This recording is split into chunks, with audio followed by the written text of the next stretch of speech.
Kashmir files दिखा के ज़्यादा दिन बहलाया नहीं जा सकेगा, ये डुगडुगी बजा के ज़्यादा दिन मदारीगिरी चलेगी नहीं। तो इस सरकार के लिए राष्ट्र सिर्फ अडानी अंबानी। तो आज यहाँ इस वक्त जंतर मंतर पे लोग आए हुए हैं इलेक्ट्रिसिटी अमेंडमेंट बिल 2021 को लेकर प्रदर्शन करने। सर, आप लोग जब से सरकार इसको लाने की कोशिश कर रही है तब से इसका विरोध कर रहे हैं, लेकिन सरकार तो अपने हर मकसद में कामयाब रहती है, ले ही आएगी जैसे न तैसे। देखिए, सरकार ले ही आएगी जैसे न तैसे, लेकिन सरकारों को पीछे भी हटना पड़ा है, ये भी हम जानते हैं। यही सरकार है जिसको भूमि अधिग्रहण बिल वापस लेना पड़ा था, यही सरकार है जिसको कृषि कानून वापस लेने पड़े थे। ज़रूरत है एक सस्टेन्ड मूवमेंट की, जो निरंतर मूवमेंट, जो दृढ़ प्रतिज्ञ होकर चले तो बड़ी से बड़ी सरकारों को भी झुकाया जा सकता है। ये जन आंदोलन का जब रूप ले लेगा, और हमारा ये जो all India electricity consumers association, ये आज लगभग 19 राज्यों में काम कर रहा है। आज आपके सामने 15 राज्यों के प्रतिनिधि अपना वक्तव्य भी दे रहे हैं, और ये एक मतलब ऐसा आक्रमण है कि बाकी तो सेक्शंस हैं, मतलब अलग अलग टीचर हैं, यूथ्स हैं, स्टूडेंट्स हैं, ये है, लेकिन कंज्यूमर तो हर एक है। Consumer is everybody is consumer. ये आज बिजली के बिना लाइफ की कल्पना नहीं की जा सकती, मॉडर्न लाइफ की। तो इसमें आज हर आदमी प्रभावित हो रहा है। ये जो बिजली बिल जो 2021 आ रहा है, ये जन विरोधी, किसान विरोधी, कंज्यूमर विरोधी, ये हर जीवन को प्रभावित करने जा रहा है। और इसको लेके धीरे धीरे आंदोलन उठ रहा है, और ये आंदोलन कुछ दिनों में आप देखेंगे जन आंदोलन का रूप लेगा। मैं ये बात मानता हूँ कि इस बिल के खिलाफ बिजली कर्मचारी लड़ते रहे, अलग अलग थोड़ी थोड़ी आवाज़ें उठती रही, कभी बंगाल में अबेका के नाम से या अलग अलग जगह पर, लेकिन अब एक ऑल इंडिया का अम्ब्रेला संगठन बना है जिसके तहत माने करोड़ों जो है वो उपभोक्ता शामिल हो रहे हैं। और हमारा काम है कि जब ये जन आंदोलन हो जाएगा, जनता की आवाज़, खलक की आवाज़, मतलब खुदा की आवाज़, उसे सरकार को सुनना ही पड़ेगा और झुकना ही पड़ेगा। अगर सब घाटा क्या कह रहे हैं, 24 घंटे लाइट मिलेगी, गाँव में भी लाइट मिलेगी। देखिए, हाथी के दांत दिखाने के और खाने के और, बिजली एक ऐसा क्षेत्र है जो सदाबहार है, इसमें कभी मतलब मंदी नहीं आएगी, इसकी मांग हमेशा बनी रहेगी, ये हर एक जीवन की ज़रूरत है। तो ये पूंजीपतियों को, ये इंफ्रास्ट्रक्चर को दिया जा रहा है, कौड़ियों के भाव बेचा जा रहा है। जो इंफ्रास्ट्रक्चर खून पसीने की कमाई से, टैक्स पेयर्स के पैसे से बना था। आप जानते हैं सन 1948 में जब इलेक्ट्रिसिटी एक्ट आया था तो उसमें ये था कि ये सेवा है, ये धंधा नहीं है। लेकिन 2003 में जब बीजेपी सरकार आई, ये जब वाजपेयी की सरकार आई थी, इसने इसको बदल के इसको एक व्यापार का क्षेत्र बना दिया, इन्वेस्टमेंट का क्षेत्र बना दिया, सेवा की बजाय। और अब ये उससे भी आगे बढ़ के इसको मतलब पूरा वितरण व्यवस्था को, उत्पादन को, प्रेषण को, सारे को अब ये कॉरपोरेट के हवाले करने जा रहे हैं। याद रखिए, आज़ादी के लड़ाई के समय कॉरपोरेट, ये हमारा आज से पहले तो ये प्राइवेट ही था, इसका सरकारीकरण करना पड़ा था कि इसमें उस समय ये कोई भी पूंजीपति इन्वेस्टमेंट करने के लिए आगे नहीं आया था, क्योंकि इसमें ह्यूज इन्वेस्टमेंट चाहिए थी और इसका जो जेस्टेशन पीरियड जिसे हम बोलते हैं वो बड़ा लंबा था, इसीलिए इसमें रिटर्न आना मुश्किल था। लेकिन आज जब ये इंफ्रास्ट्रक्चर बन के तैयार हो गया है,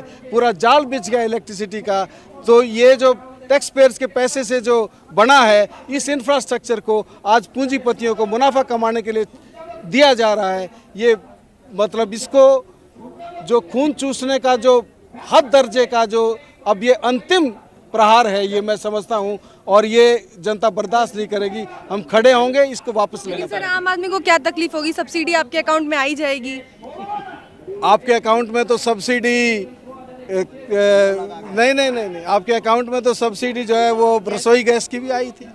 रसोई गैस की सब्सिडी के बारे में क्या बोला था?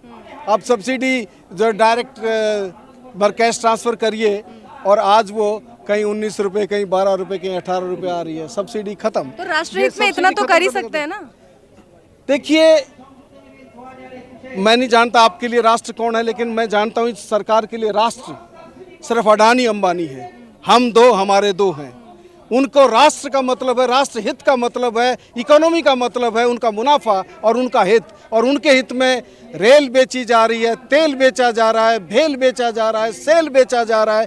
क्या चीज़ है जो छोड़ी जा रही है? सब कुछ एक मतलब आप देख सकते हैं किस तरीके से आज कृषि कानून वापस ले लिए, लेकिन फिर उसको सबवर्ट करके उसको फिर कृषि पर उसका आंख लगी हुई है। और इसी तरीके से बिजली जो एक इतना व्यापक क्षेत्र है मुनाफा कमाने का, ये आज ये जो भला हो रहा है वो उद्योगपतियों का हो रहा है। कंज्यूमर पर कैसे चोट पड़ेगी वो आप सुन लीजिए। आम जनता तो उन्हीं के साथ है ना? सुन लीजिए, आम जनता किस लिए साथ होती है? पेट की आग बुरी होती है।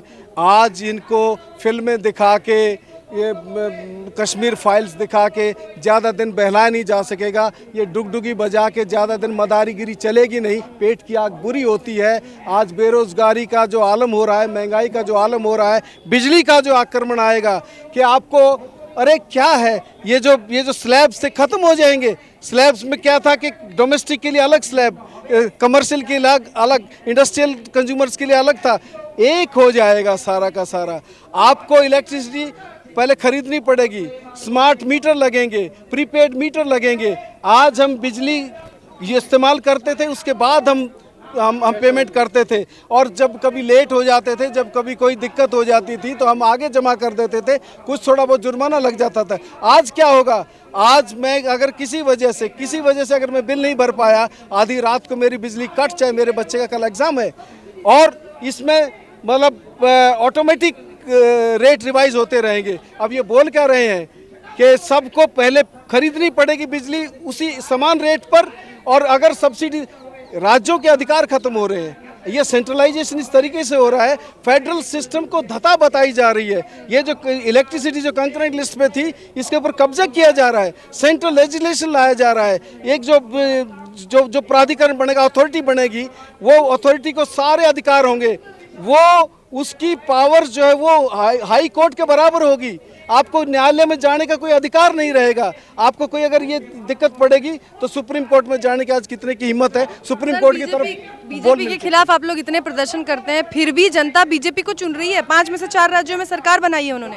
देखिए, बीजेपी को चुन रही है, हिटलर भी चुना गया था, और भी इसी तरीके से, क्योंकि चुनाव का जो गिमिक्स है ये एक बहुत अलग तरीके का ये है। इसमें इमोटिव इश्यूज, जिस दिन लोग जीवन से जुड़े मुद्दों पर वोट करने लगेंगे, ये हमारे लोगों की अज्ञानता का, हमारे लोगों के अंदर जो फूट परस्ती का, हमारे लोगों के अंदर की जात पात का, हमारे लोगों के अंदर धर्मांधता का जो फ़ायदा उठाया जा रहा है, इसको लेके ये जो है आज तमाम जो चुनावी ये चुनाव के माध्यम से फांसीवाद लाया जा रहा है। In the garb of democracy, in the garb of electoral politics, ये जो किया जा रहा है कि लोगों को कितनी ब्राइब दी गई आप जानते हैं? 50,000 करोड़ रुपए खर्च किए गए हैं। क्या आज 90% कॉर्पोरेट फंडिंग जा रही है बीजेपी के पास। They are purchasing, it has become मतलब सबसे बड़ा वो उनको एक एम्प्लॉयमेंट एक्सचेंज बन गई है। यूथ को खरीद रहे हैं, यूथ को गुमराह करके उनको कुछ पैसे दे के, लालच दे के। किसानों ने अपनी जान गंवाई, 14 महीने आंदोलन चला, उसके बाद भी लोग नहीं समझे। देखिए, लोग समझे हैं, और किसान आंदोलन ने एक बहुत बड़ा ये हमारे सामने रास्ता खोला है। ये आप देखिएगा, आंदोलनों की एक सिलसिला आप देखिएगा।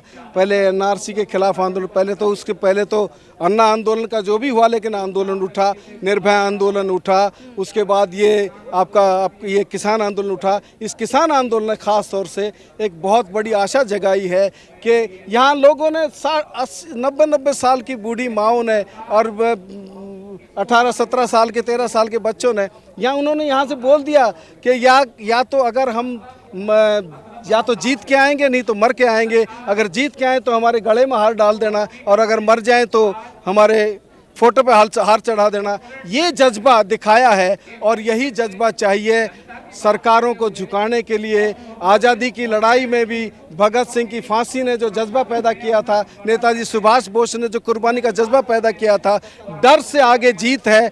ये जो डर का जो माहौल पैदा किया जा रहा है, ये डर के माहौल से जब हम जनता को निकाल सकेंगे, कुर्बानी का जज्बा पैदा कर सकेंगे, तब इस सरकार को झुकना पड़ेगा। ये इलेक्टोरल पॉलिटिक्स का एक झांसा है। ये झांसा जिस तरीके से चल रहा है और ईवीएम का क्या है वो भी एक बहुत सारा सवालिया निशान लगता है। सारी बातें एक तरफ। सारी सवालिया निशान लगता है, हम उसमें नहीं भी जा रहे हैं। लेकिन जिस तरीके से ये कह रहे थे लाभार्थी, अरे 85 करोड़ लोगों को तुम बोल रहे हो हमने 5 किलो अनाज पर ला दिया है, उनका जीवन नहीं चल रहा है, भूखा मरने की नौबत आ रही है। देश को पहले भूखा मारो, 5-5 किलो अनाज दे दो और फिर कहो कि फिल्में टैक्स फ्री है सर, लाभार्थी कर दिया, वोट ले रहे हो। फिल्में टैक्स फ्री है, लेकिन फिल्में टैक्स फ्री है और बहुत फिल्म कुछ। का टिकट दिखा के दूध भी सस्ता मिल रहा है राज्यों में। ये जो सांप्रदायिक ध्रुवीकरण हो रहा है, ये वेरी डेंजरस थिंग है। जिस तरीके से आज विभाजन पैदा किया जा रहा है, चाहे वो हिजाब के नाम पर हो, चाहे वो, अरे कितना दर्द है इनको कश्मीर के पंडितों का। क्या विस्थापितों के लिए कुछ भी इनको पुनर्स्थापित करने के लिए कुछ किया है? बीजेपी सरकार के टाइम में तो ये हुआ था। उस समय तो इसकी सरकार थी जो सपोर्टेड बाय बीजेपी, लेकिन उस समय हुआ, जगमोहन ये थे। तो ये सारे घड़ियाली आंसू जो बहा रहे हैं, ये बहुत ही खराब है। जो सांप्रदायिक ध्रुवीकरण पैदा किया जा रहा है, इस तरीके से फिल्में की दिखाई जा रही हैं, लेकिन ये गिमिक ज़्यादा दिन चलने वाला नहीं है। जनता उठ खड़ी होगी, आंदोलन उठ रहे हैं, कंज्यूमर्स का आंदोलन उठ रहा है, छात्रों का आंदोलन उठ रहा है, बेरोजगारों का आंदोलन कितना भारी उठ रहा है। मस्जिद से अजान बंद करने की बात कर रहे हैं, कह रहे हैं हनुमान चालीसा भी पढ़ाया जाएगा महाराष्ट्र के बाद। देखिए, सांप्रदायिकरण तो सारा ही हो रहा है। सांप्रदायिकरण तो हर चीज़ का, शिक्षा का सांप्रदायिकरण हो रहा है। ये न्यू एजुकेशन पॉलिसी 2020 क्या है? सांप्रदायिकता का एकदम, ये आरएसएस का एकदम पूरा ब्लूप्रिंट है उनका दिया हुआ, सारा का सारा वही। तो सफल हो रहे हैं सर, वो सफल हो रहे हैं। देखिए, सफलता आपको लगती है कि दिया जलने से पहले, दिया बुझने से पहले लौ तेज करता है, तेज होती है। ये बुझता दिया, ये बहुत डरी हुई सरकार है। मैं आपको बता दूं, डरी हुई सरकार नहीं हो तो इस तरीके से दमन का रास्ता ना अपनाए कि जो कोई मुंह खोलेगा उसको लेके बंद कर दो, उसके ऊपर दमन चलाओ। ये डेमोक्रेटिक सरकार कतई नहीं कही जा सकती, ये ताकतवर सरकार कतई नहीं कही जा सकती। ये डरी हुई सरकार है। अरे ये लोग, फांसीवादी लोग, हिटलर अपनी परछाई से भी डरता था, ये लोग अपनी परछाई से भी डरते हैं। जनता जिस दिन उठ खड़ी होगी, इनके पैर तले की ज़मीन खिसक जाएगी, रुकेगी नहीं। और ये आंदोलन उठ रहा है, हर तबके का आंदोलन उठ रहा है। किसान फिर उठेंगे, छात्र फिर उठेंगे, नौजवान फिर उठेंगे, कंज्यूमर्स फिर उठेंगे और ये बहुत बड़ा जन आंदोलन का रूप लेगा। सरकार को कोई रास्ता मिलने वाला नहीं।